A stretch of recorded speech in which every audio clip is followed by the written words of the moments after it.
అదేవిధంగా రేపు రాబోయే రోజుల్లో ఈ 6 నెలలు కూడా కొంత టైం ఇచ్చి చూద్దాము. ఆ తర్వాత చంద్రబాబు నాయుడు చెప్పినటువంటి దొంగ హామీలని ఎట్టి పరిస్థితుల్లోనూ నెరవేర్చలేడు. ఎందుకంటే ఇవాళ చూసిన సూపర్ 6 అని పెట్టాడు. ఆ సూపర్ 6లో 18 సంవత్సరాలు దాటినటువంటి ప్రతి మహిళకి 1500 పెన్షన్ ఇస్తానన్నాడు. రేపు 1వ తారీఖు ఇస్తున్నాడా? దాని గురించి మాట్లాడట్లా. 3 గ్యాస్ సిలిండర్లు ఇస్తానని చెప్పాడు. దాని గురించి మాట్లాడట్లా. బస్సుల గురించి మాట్లాడట్లా. అదేవిధంగా బీసీ కానీ, ఎస్సీ కానీ, ఎస్టీ కానీ వర్గాలకి 50 సంవత్సరాలు దాటిన వాళ్ళకి పెన్షన్ ఇస్తానని చెప్పాడు సూపర్ 6లో. దాని గురించి మాట్లాడట్లా. అది ఎప్పుడు ఇస్తాడో చెప్పట్లా. అదేవిధంగా ఇంకోటి 20 లక్షల మందికి నిరుద్యోగులకి ఉద్యోగాలు ఇప్పిస్తాను. ఉద్యోగాలు కనుక ఇప్పించలేకపోతే ఈ లోపు 3000 రూపాయలు నిరుద్యోగ వృత్తి కూడా ఇస్తానని చెప్పి సూపర్ 6లో పెట్టాడు. మొన్న తెలంగాణలో హరీష్ రావు గారు మాట్లాడుతూ చెబుతున్నాడు, చంద్రబాబు నాయుడు గారు చెప్పిన వాగ్దానాన్ని ఏమీ చెప్పాడు. 1000 రూపాయలు ఈయన పెంచింది. ఇప్పుడు వచ్చి 3000 ఆల్రెడీ ఇచ్చేది జగన్మోహన్ రెడ్డి గారు 3000 ఇస్తా అంటే ఈయన వచ్చి 1000 ఇచ్చాడు. మీరు అక్కడ 2000 ఇస్తా అంటే రేవంత్ రెడ్డి 4000 చేయాలి కాబట్టి అక్కడ ఇబ్బంది పడుతూ ఉంటాడు. ఇంకా ఈయన సూపర్ 6 అని చెప్పి ప్రతి మహిళకి 1500 రూపాయలు ఇస్తాడు 18 సంవత్సరాలు దాటిన వాళ్ళకి. మరి ఆ వాగ్దానం ఎప్పుడు చేస్తాడు? రేపు 1వ తారీఖు ఇవ్వరా? కాబట్టి తెలుగుదేశం పార్టీ ఆయన ఇచ్చినటువంటి వాగ్దానాలను, చంద్రబాబు నాయుడు చేసినటువంటి వాగ్దానాలని పక్కదారి పట్టించడానికి ఊరికినే నిన్నేమో పోలవరం వెళ్ళి వచ్చాడు సోమవారం, మళ్ళీ గురువారం ఏమో అమరావతి వెళ్ళి వచ్చి అక్కడ ఎన్ని తిరిగి ఈయన కాలక్షేపం కబుర్లు, కాలక్షేపం మాటలు, ఊరికినే ఆయన వెళ్ళి అటు ఇటు తిరిగి రావటం తప్పించి ఎప్పుడు నువ్వు సూపర్ 6 అమలు చేస్తున్నావో స్పష్టంగా చెప్పాలని చెప్పి మేము డిమాండ్ చేస్తున్నాం. ఇప్పుడు ఇది ప్రజాస్వామ్య దేశం. ఎవరిని టార్గెట్ చేసుకున్నప్పుడు నేను పోయినంత మాత్రాన నన్ను టార్గెట్ చేస్తే వైఎస్ఆర్ కాంగ్రెస్ పార్టీ ఏం ఆగదు. జగన్మోహన్ రెడ్డి గారు ఇంటికి కూడా వీళ్ళు ఏం పీకలేరు. నన్ను కాదు, జగన్మోహన్ రెడ్డి గారినే టార్గెట్ చేస్తారు.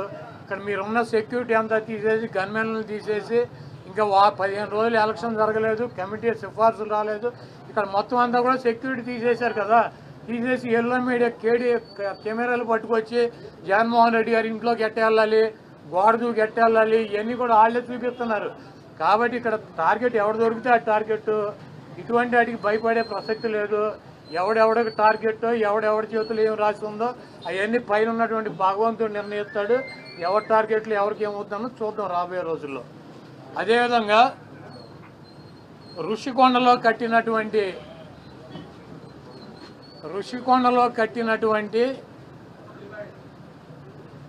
పర్యాటక కేంద్రంలో కట్టినటువంటి భవనాలనే ఈ సిగ్గు ఎగ్గు లేనటువంటి తెలుగుదేశం పార్టీ, ఈ సిగ్గు ఎగ్గు లేనటువంటి ఎల్లో మీడియా అది జగన్మోహన్ రెడ్డి గారి నివాసం అని చెప్పి చూపిస్తున్నారు 3 రోజుల నుంచి. వెళ్ళి జగన్మోహన్ రెడ్డి గారు అక్కడ నివాసం ఉన్నాడా? జగన్మోహన్ రెడ్డి గారు 2014 నుంచి 19 దాకా ప్రతిపక్ష నాయకుడిగా ఉన్నాడు.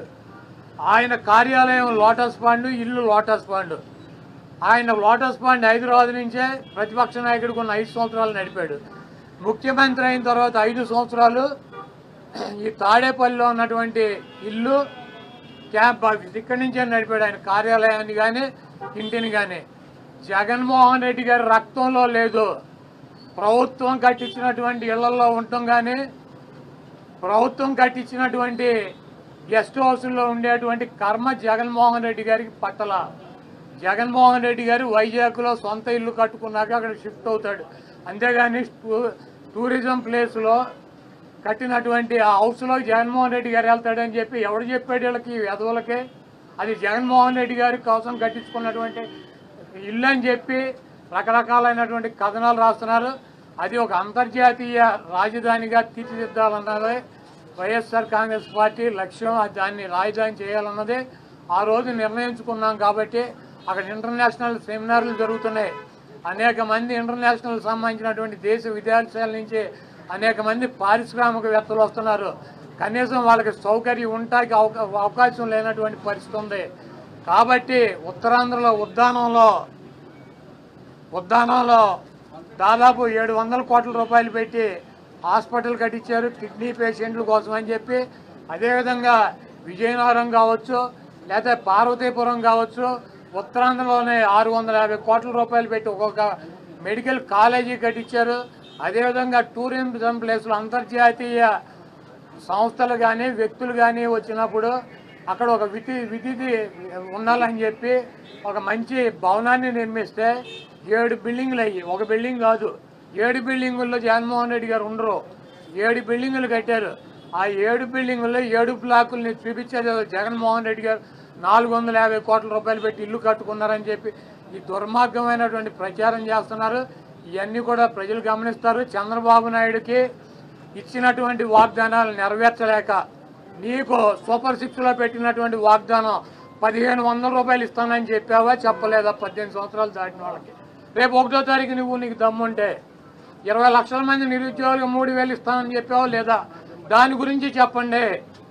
నువ్వు దొంగ వాగ్దానాలు చేసి అధికారంలోకి వచ్చావు. నువ్వు